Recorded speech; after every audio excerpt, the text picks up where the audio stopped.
Hello, everyone. This is Rose Horowitz, and it's my honor and pleasure to welcome you to the fifth Women to Follow show. You can be watching on, I hope you're watching on Facebook, on my Twitter account, which is Rose Horowitz 31, or on my YouTube channel. My name, yes, I said my name. So it's Rose Horowitz, and I'm a Pulitzer-nominated journalist and the founder of Women to Follow. I started Women to Follow a few years ago.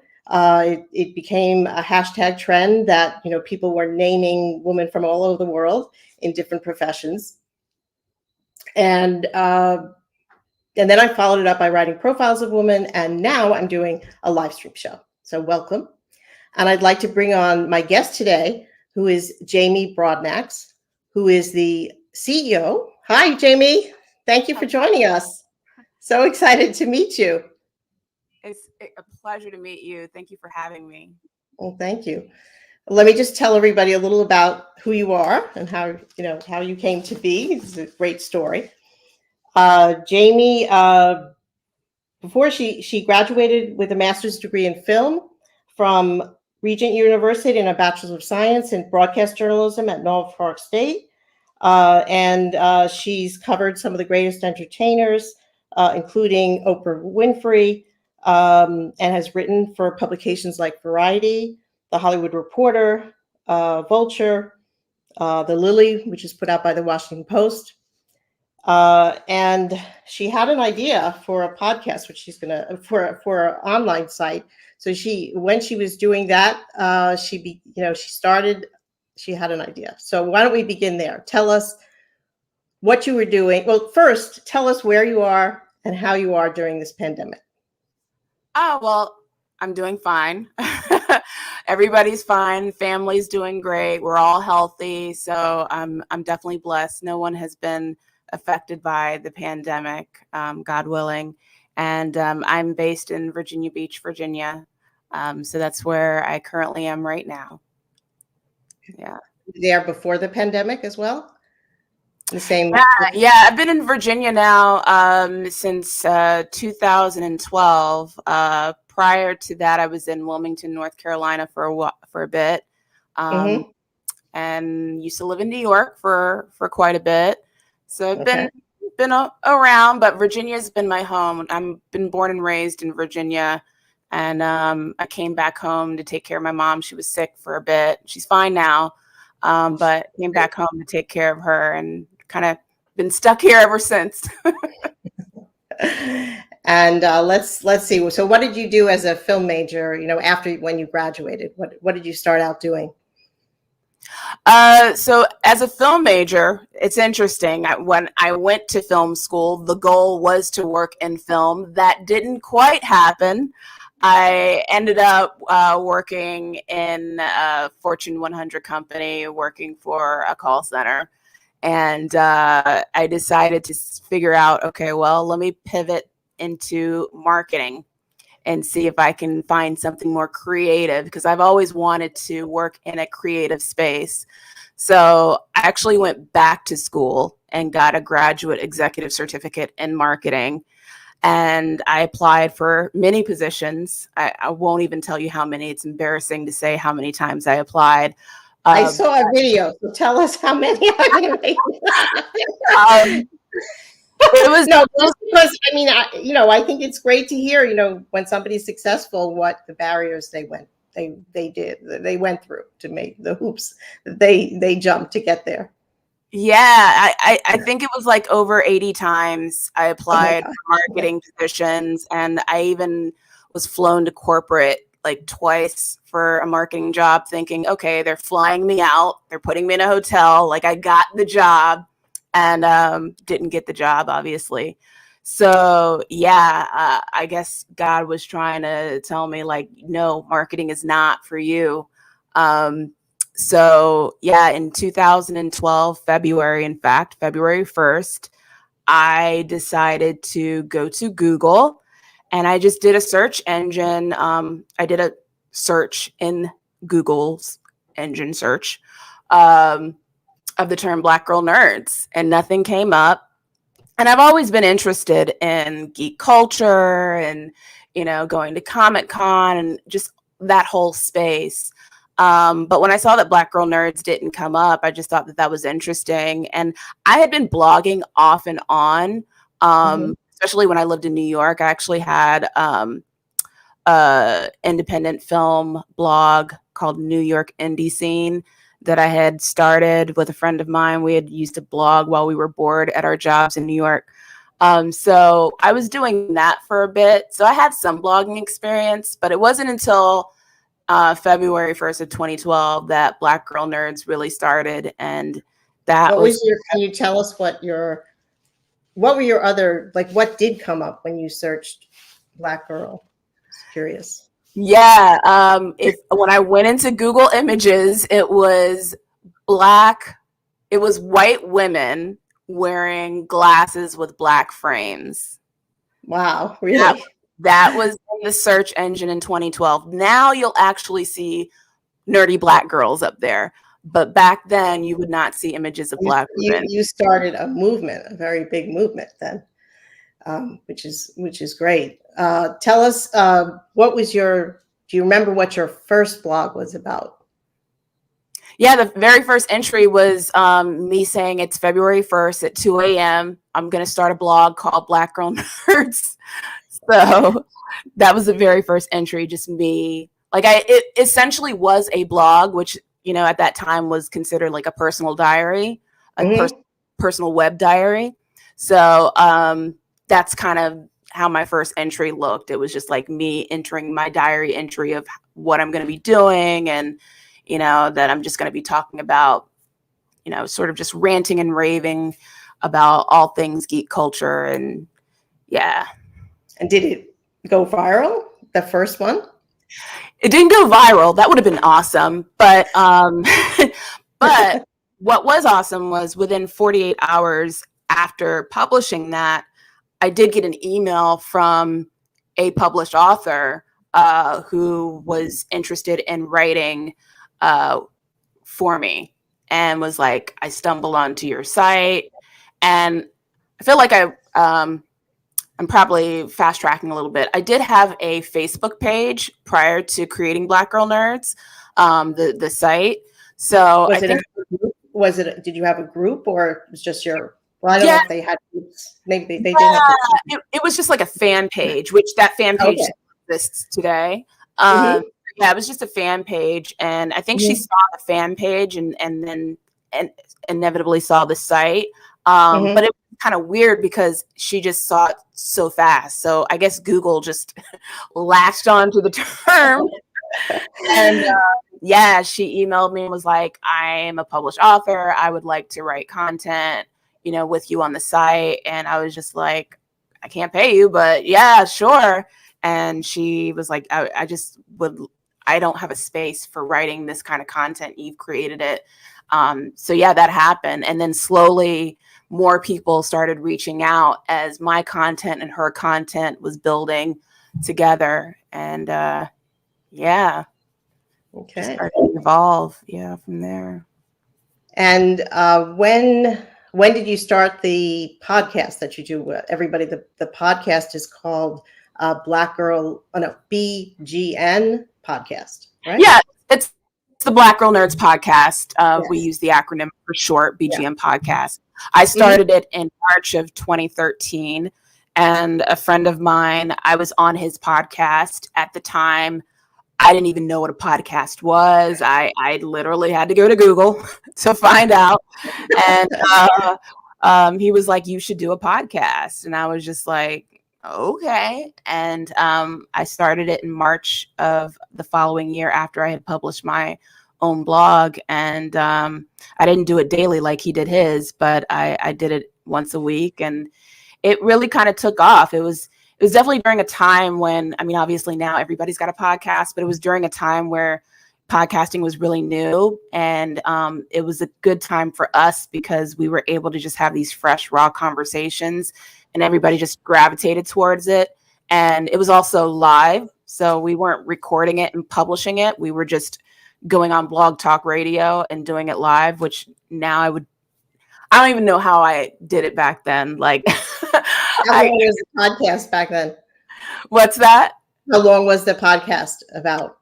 The podcast went for about an hour long, and we did them in segments. So they were Mhm. very, when I think about it, they were very well produced. Because we had like our little hot topic segment, then we had like a cooking segment with this guy that was into cooking, and and then we had like our picks of the week, our favorite movies, so it Okay. was very well So produced. there was a structure there that There was you had. structure involved. Yeah. Um, Okay. so yeah, and we would live tweet and have people engage as we were, broadcasting the show. So that was a lot of fun back then. Very cool. Yeah. So I listened to this. This was your last podcast. Well, I mean, Jamie is the executive producer of all the podcasts, and I think there are different hosts. And this was one where Jamie hosted, and she's interviewing Justine Bateman, who is just an actress who's coming out with her own feature film called Violet. Yes. Were you able to see the film? Yeah, it's a great Mhm. film. Uh-huh. It tackles mental illness and a woman that's kind of she's in the film industry and she's a little uncertain of herself and she's dealing with all of these work politics. So yeah, it was great to be able to talk to Justine Bateman, because I remember her as Mallory from Family Ties.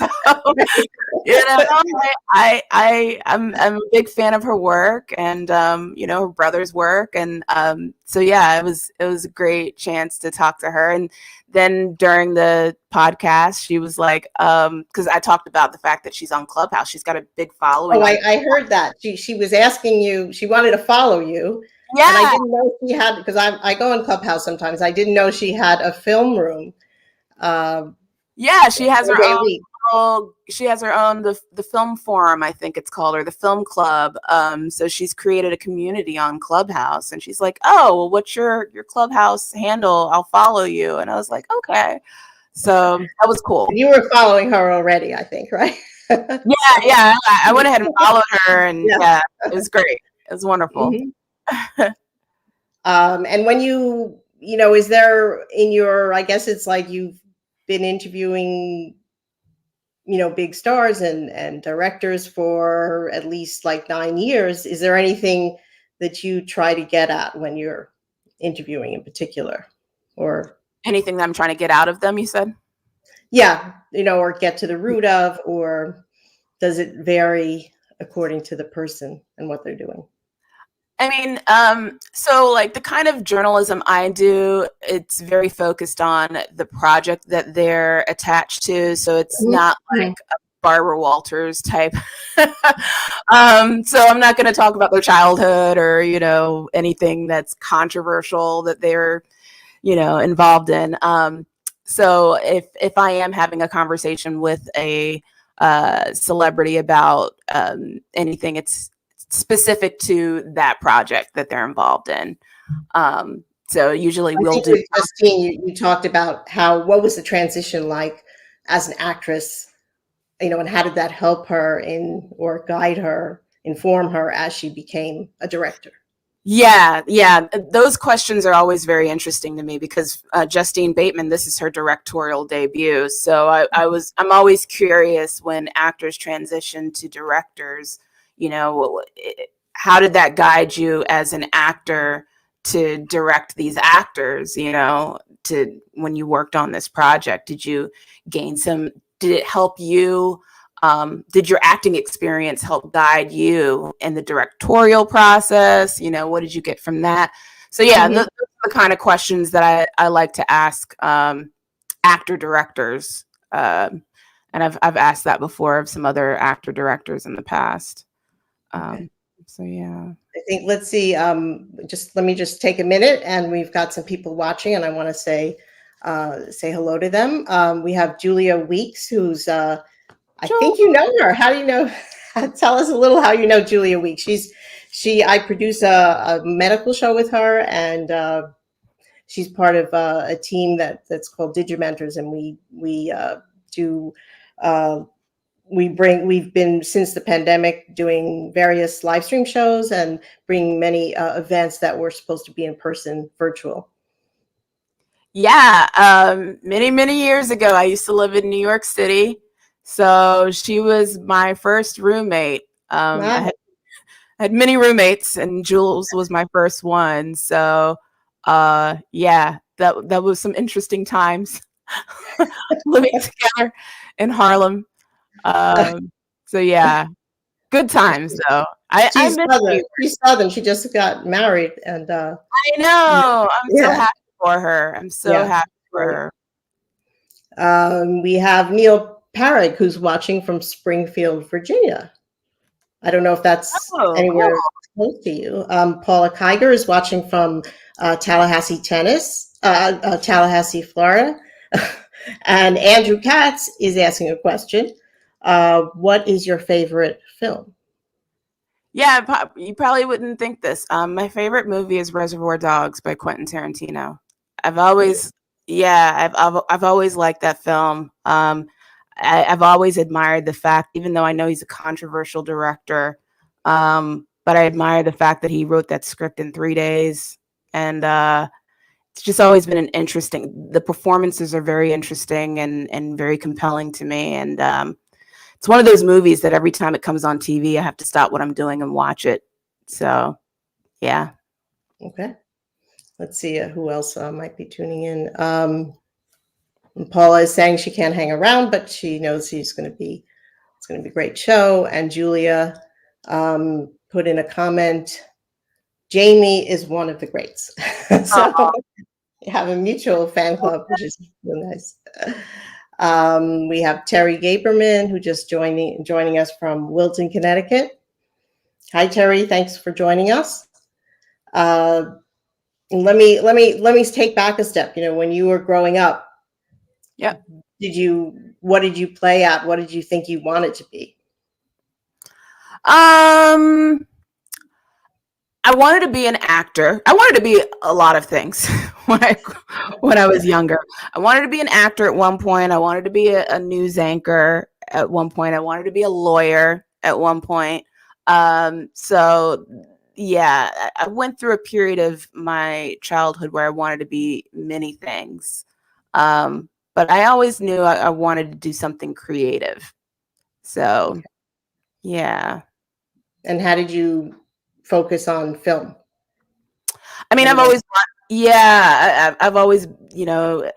watched a lot of movies growing up, binge watched, I remember, us as a kid having HBO. I mean, we had the privilege of having HBO as kids. So we'd be watching a lot of movies on there, and then having, I actually worked at a video store as a teenager. So watched a lot of movies that way. So yeah, being a film geek I feel like it's been in my DNA. So, and I went to film school. I think we covered that already, but yeah, it's something that has always been a part of me. And I even remember, and this was when I lived in New York, a friend of mine who I went to film school with, we'd go and watch movies, and then we'd just have like these hour-long conversations, just like breaking down the film and what we thought about it, and just having these geeky conversations, breaking down the anatomy of a movie. And that's just always been fascinating to me. Mm-hmm. And when you were you did some production in some movies? Yes, right? I did. I was a PA. When I moved to New York, that's when I worked in a lot of films. So my first film that I worked on was this film called No Reservations with Catherine Zeta-Jones and Aaron Eckhart. I worked on Spider-Man 3. I worked on this film called Pride and Glory with Colin Farrell and Ed Norton. So yeah, those were the 3 films that I worked on when I lived in New York. And then when I lived here in Virginia, we had, it's now defunct, but we had a movie studio called New Dominion Pictures, and I worked as a costume designer. And New Dominion Pictures put out a lot of reality TV shows about true crime stuff. So I worked on a lot of those episodes. And what, was there a reason you started to be, to write and analyze films and do interviews versus going and, doing more production work and moving up that way? Because it's hard. And it's easier because well, I'll tell you, the reason why I left New York was because I couldn't afford to live there anymore. And the work wasn't steady. I was blessed enough to get the work that I got in New York because at the time Bloomberg had passed a tax incentive making it cheaper to film movies in New York. So I was able to get a lot of film gigs there. But then after the film gigs stopped, I had to actually find like a real job to pay real New York rent. So I just got 9 to 5 in the financial district. But then the economic crisis of 2008 happened and I couldn't afford to live in New York anymore. So I had to move back home. So that's when I pivoted to, focusing on writing.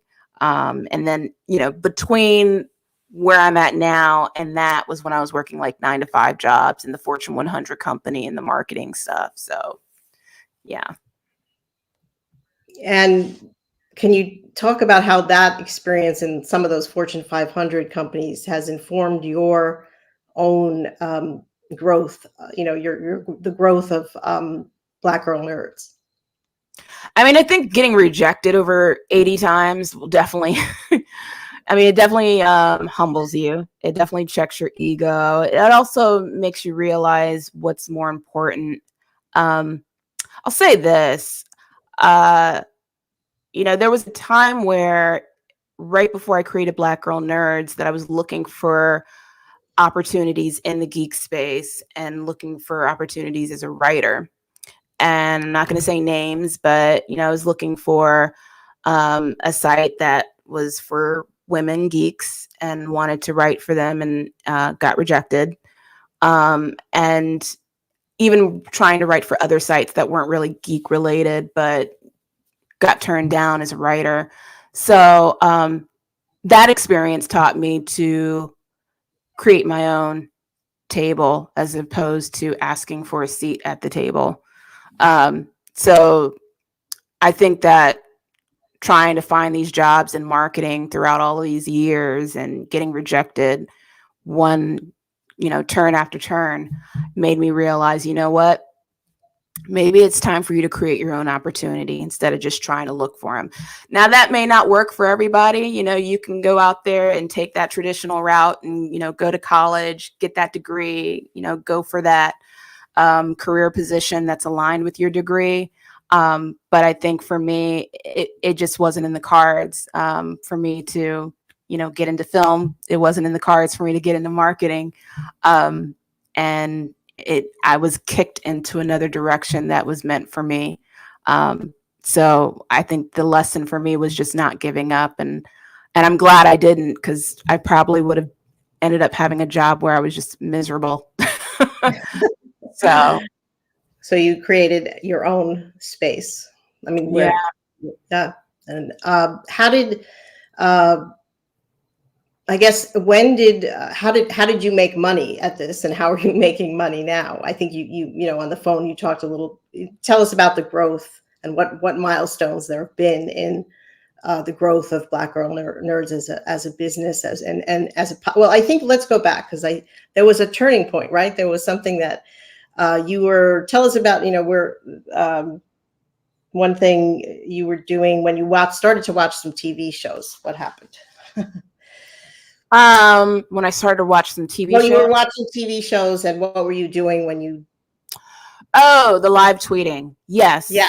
There was definitely a turning point there. So Black Girl Nerds, I created the blog and that was building some momentum.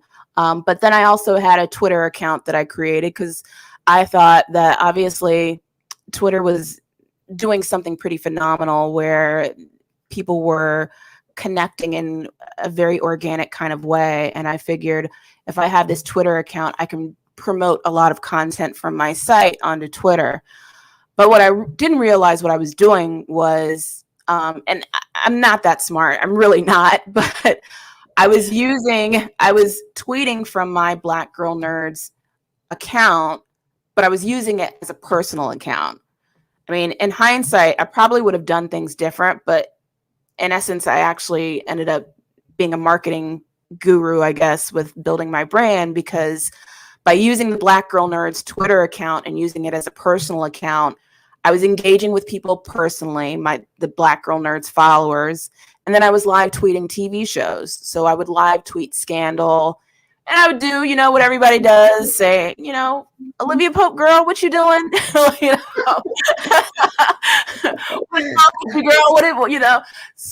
then I retweet people, and people like the fact that I would retweet them. And at that time, I think I had about 10,000 followers. So getting retweets from an account with 10,000 followers, people enjoyed that.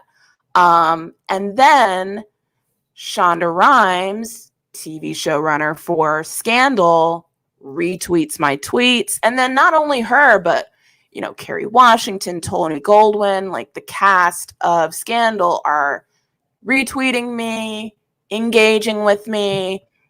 And then Shonda Rhimes in Marie Claire magazine, I believe this was in 2014. I might not have my dates accurate, but she actually quoted and said that I was one of her favorite Twitter accounts to follow.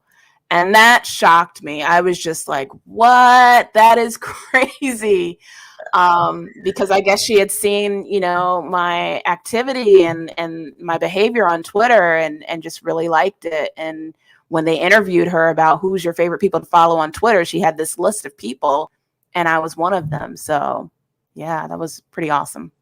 That's awesome. Let me just take a minute to take in some of these comments we're getting. People are loving the show, I think, and what you're saying. Rachel Schuster says, as an HR professional, that is music to my ears. Never give up and do what you're passionate about. Love that. And Julia Weeks wrote, Queen, Queen for you.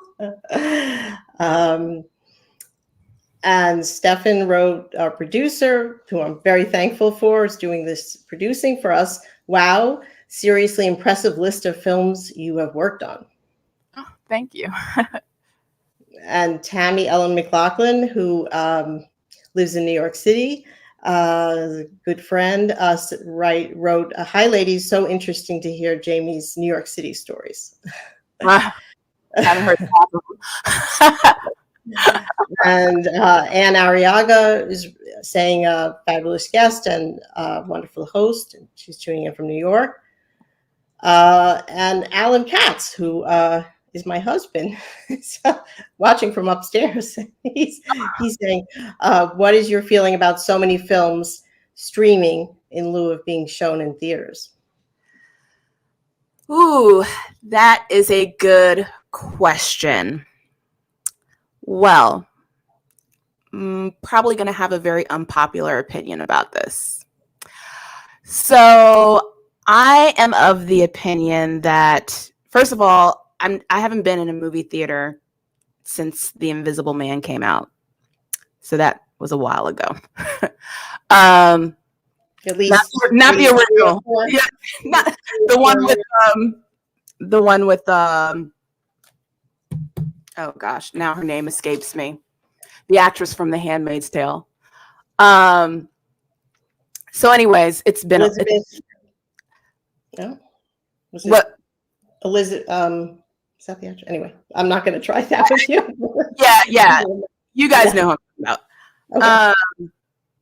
So I'm not comfortable going into a theater right now because obviously, with everything that's happening with COVID and Delta strain and all of these crazy strains coming out.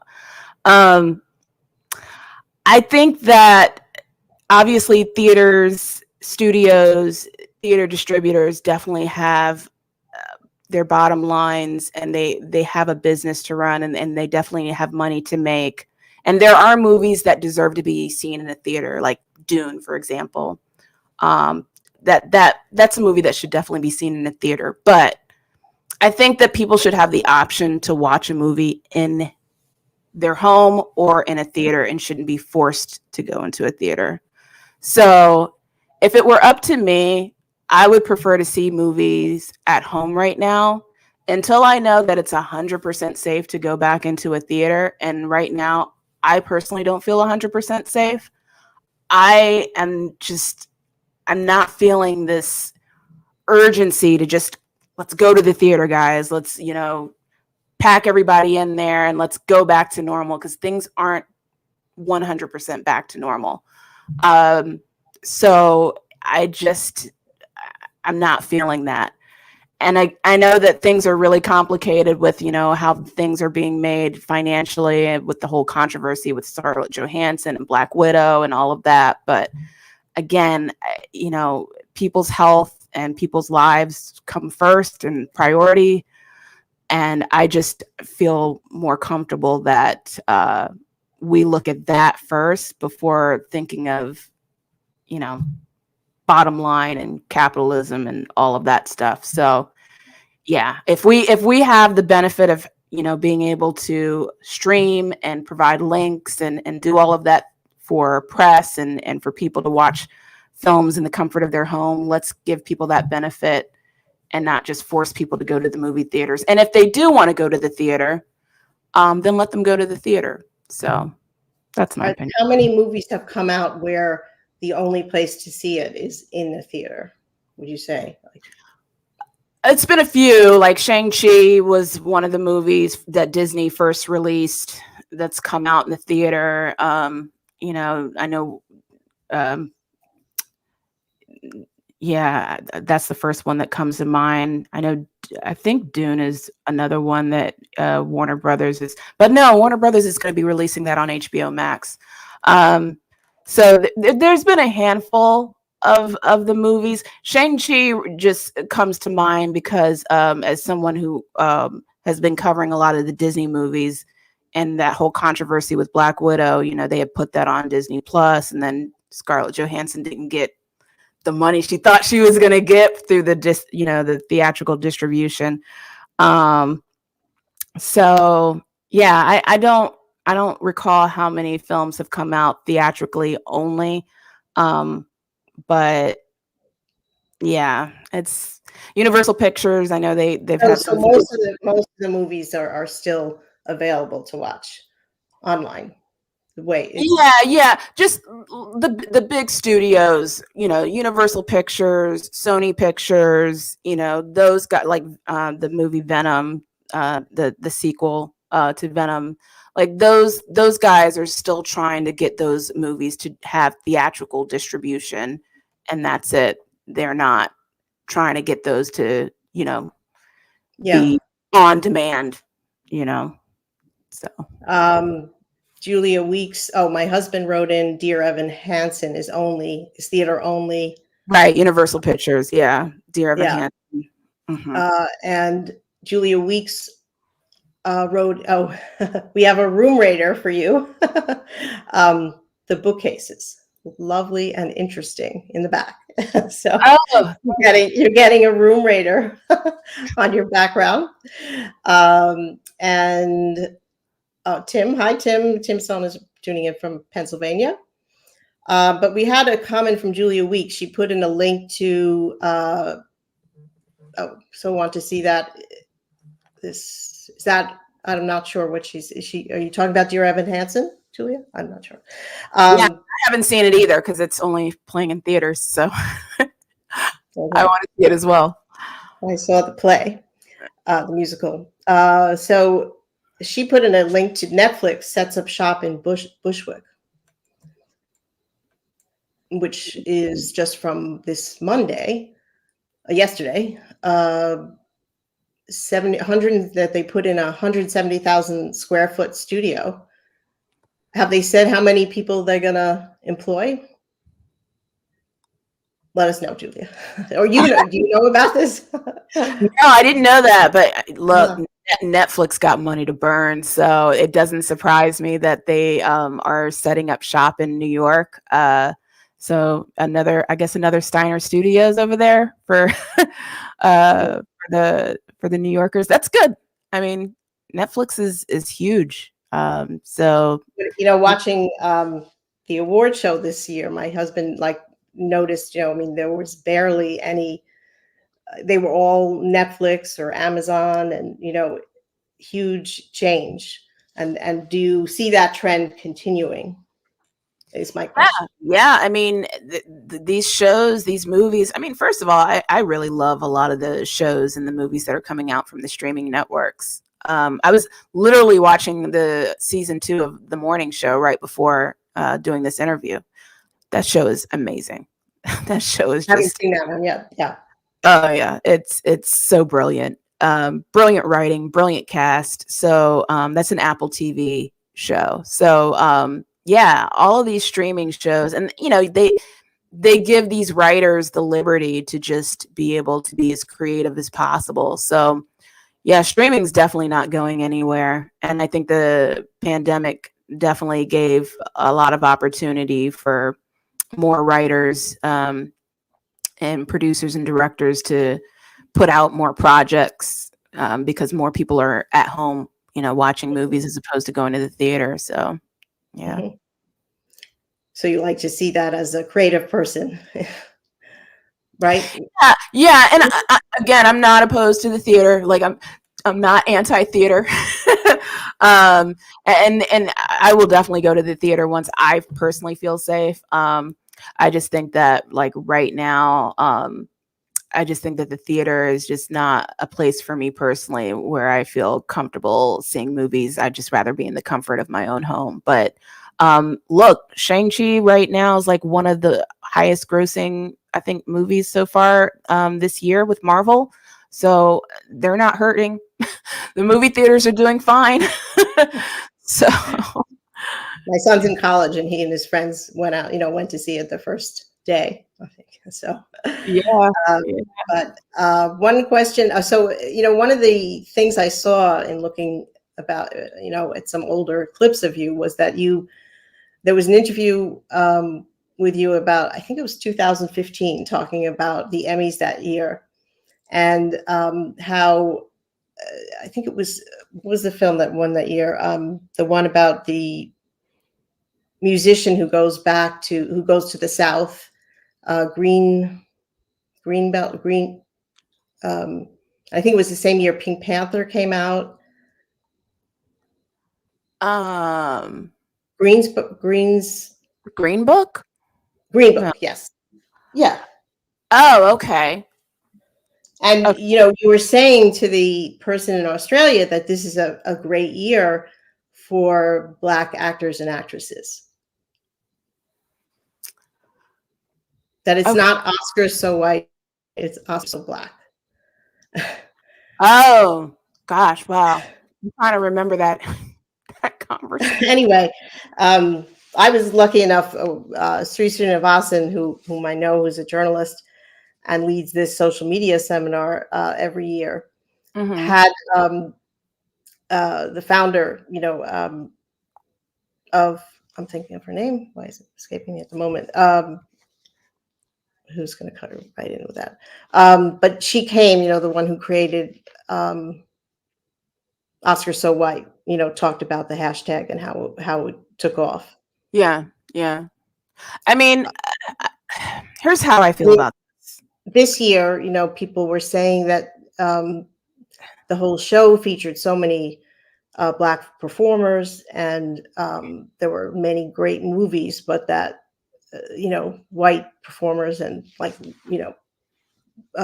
movies like Ted Lasso and The Crown, won the Emmys.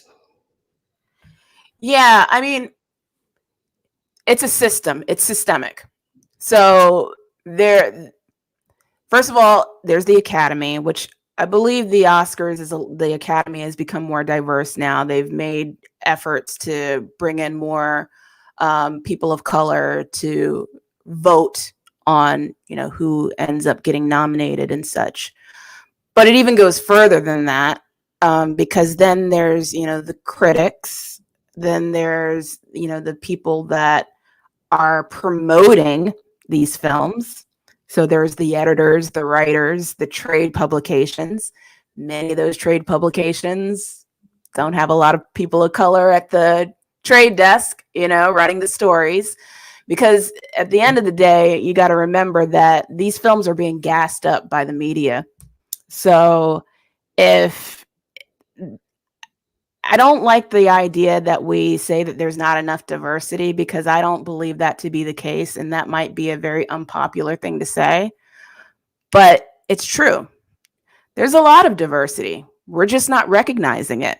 There's a lot of Black filmmakers out there. There's a lot of Black screenwriters out there. There's a lot of Black actors out there. Problem is, we are not paying attention to them because we give light and we amplify all of the white projects out there. And we see them through all of the major film publications and, through I'm not going to name names, but, all of the big trades that give them the space to be able to get enough attention to where we're talking about them around the award season, and they get that kind of buzz. So what I do with my publication, Black Girl Nerds, I make sure I cover Urban World, which is a Black film festival. I make sure I cover the American Black Film Festival.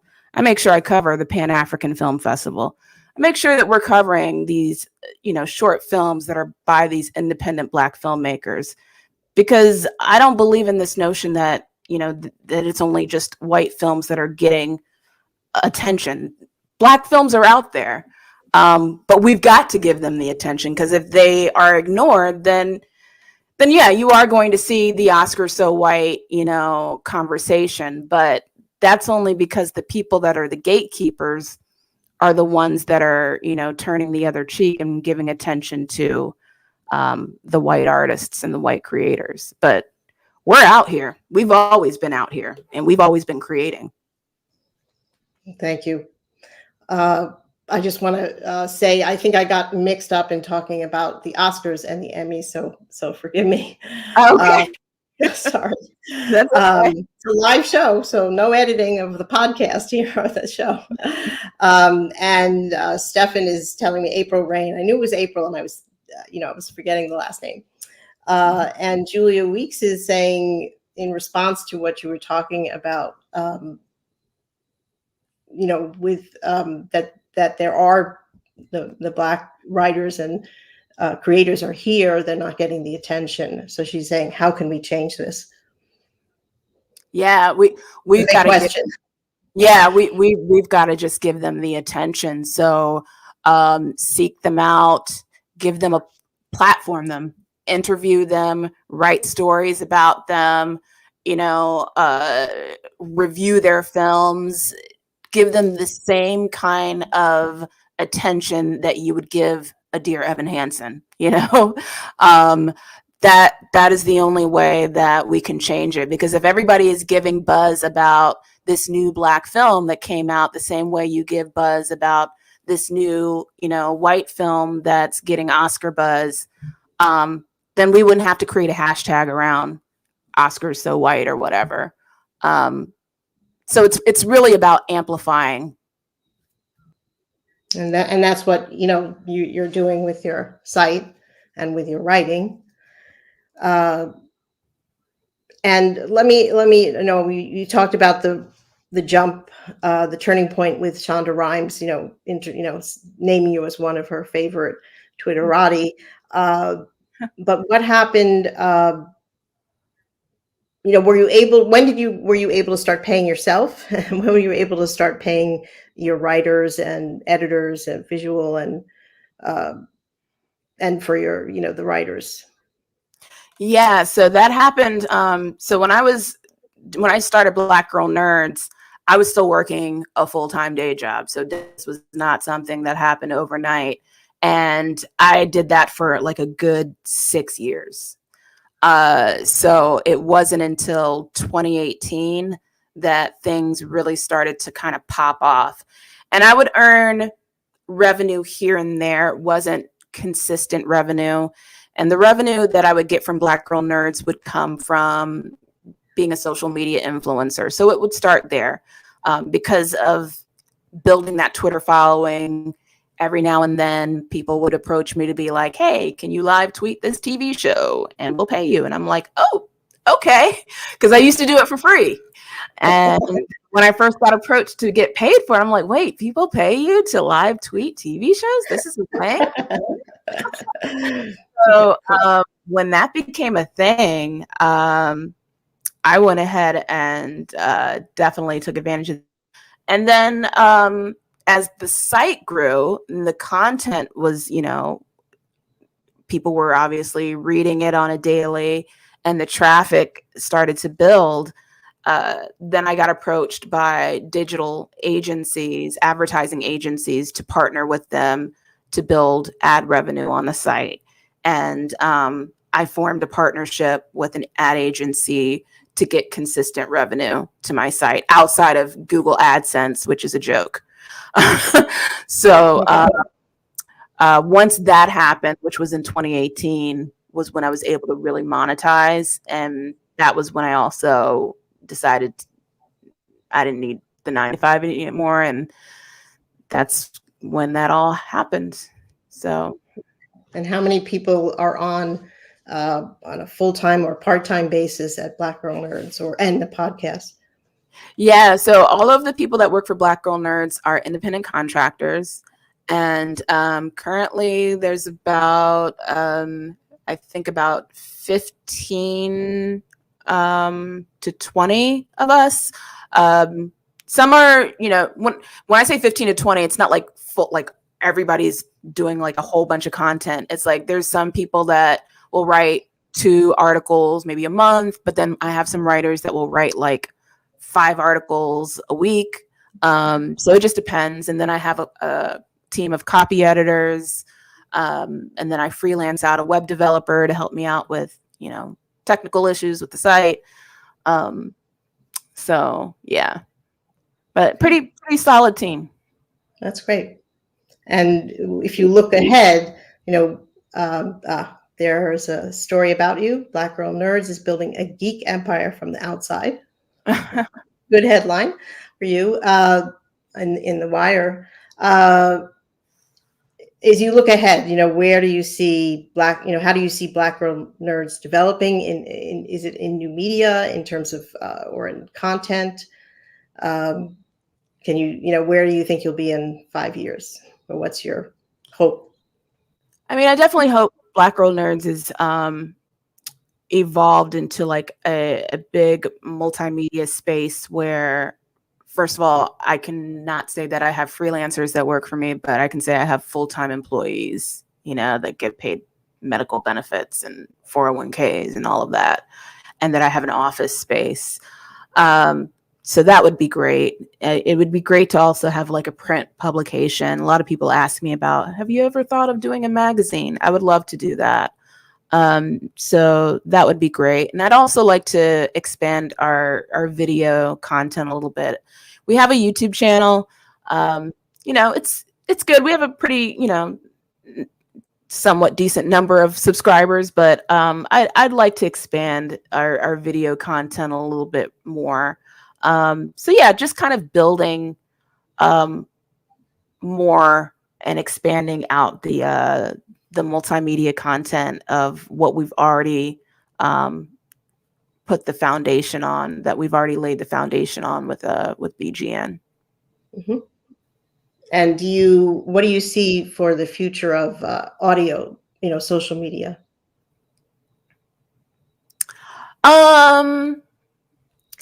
We have to see where social media takes us, right? I mean, MySpace is not here anymore, kind of, sort of. And MySpace used to be off and popping back in the day. So I don't know where Twitter's going to be, 5-10 years down the road. I don't know where Facebook or Instagram's going to be. I know TikTok is like now the thing. I try to do TikTok. I feel like I'm too old for it. So we do have a TikTok, but I tried it. I failed miserably.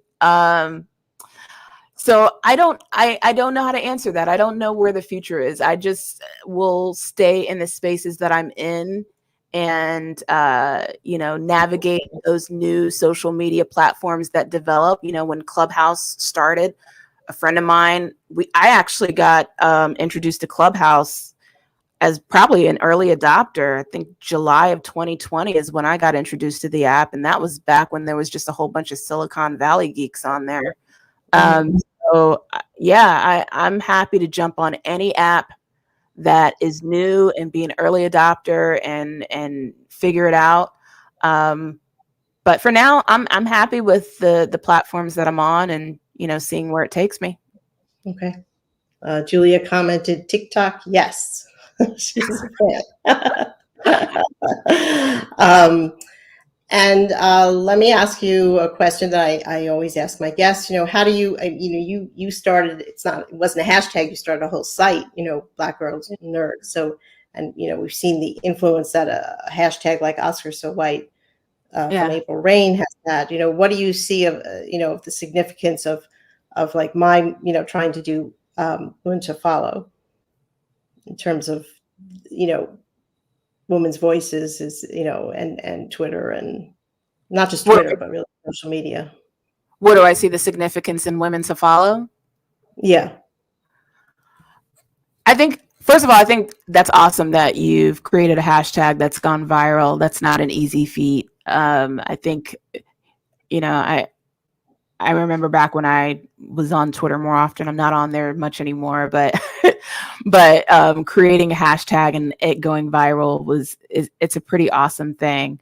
And I think creating a movement that's empowering to women and making them feel like they have a safe space, especially in a space that can be toxic, it's good to have a place where people can feel like, okay, maybe Twitter's not so bad. So I'm glad that you created that, because we need more of that on Twitter. We really do. We need a place where you can take some sage and just wave it around within the four corners of that digital space. So I think it's wonderful what you've created with Women to Follow, and I'll definitely be. I know you were saying that you're less you find yourself less on Twitter since we had a certain president who was very active on Twitter. Yeah. Yes. Yeah. I know he's not the president anymore, but it's just I feel like the whole platform is just not the same since he's been on there. But anyway, yeah. Stefan is saying agrees with you. Twitter needs a lot of sage. So I will ask you. I ask everyone, who would you name as your three or more women to follow? Okay, well, I'm gonna first put my mom, just because I love her. She's basically the woman that I admire in everything. She is the reason why I have created Black Girl Nerds, as far as just me not giving up on things. And even when I've had my darkest moments, she always inspires me to just keep going and never giving up. She's also on Twitter. Believe it or not, my mom is on Twitter, Pinterest, Facebook, Instagram. So she is a social media maven. Do you track each other a little bit? Yeah, we sure do. Do.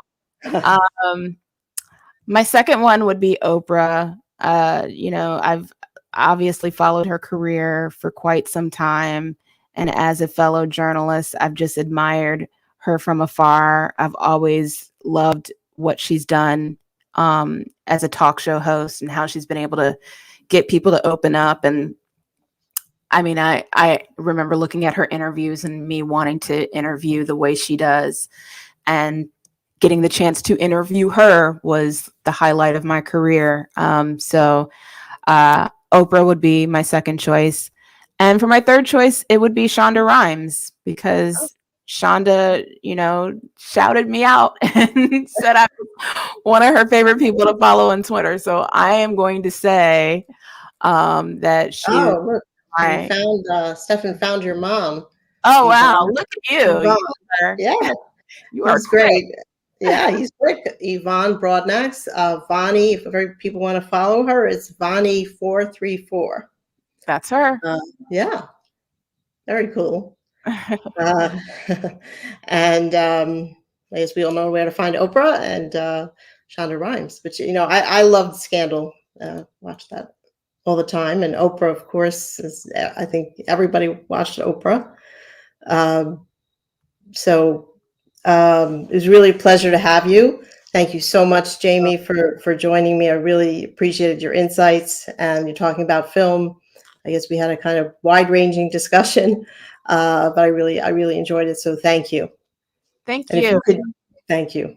If you could just wait for me just a few minutes, I'm going to wrap up, and I'll meet you backstage. Okay.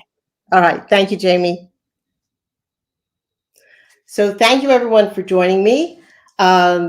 I really enjoyed this discussion with Jamie Broadnax, and want to say my next guest for my show I'm going to do on a Wednesday, and it's going to be with a wonderful woman who is an associate professor at Emory University, and her name is Dr. Cassandra Quave, and she's the author of a book that is coming out a few days after we speak to her, called The Plant Hunter, which is a memoir about her life. She was very ill as a child, and part of that led her to want to study science and healing. And so she's an ethnobotanist, and teach, and many other things that I couldn't fit into her bio. And want to tell you about some other shows that some colleagues of mine are doing. I'm a producer on Sri Srinivasan's COVID show. And tomorrow we're going to have a show, A News You Missed. We're going to be talking to Bob Anthony, who's a New York tech journalist, and Vandana Menon, who's also a producer on the show and is now in Delhi working for a new publication. And on Thursday night, join us on September 30th. We're going to be talking to Susan McPherson, who has recently written a book called The Lost Art of Connecting, and she's going to talk about how we can build meaningful relationships. And my own producer, Stefan Kaplan, is doing his 50th 50 show live from Photoville, and he will be he's doing a live stream live with the photographer David Gonzalez, who's a reporter and photographer at the New York Times. And Sunday, there'll be the Sri's Sunday New York Times read-along, and the guest will be Jared Adams, who is a criminal defense and civil rights attorney. So I hope you'll join us. Thank you, everybody, for joining in today, and I will see you next time. Thank you.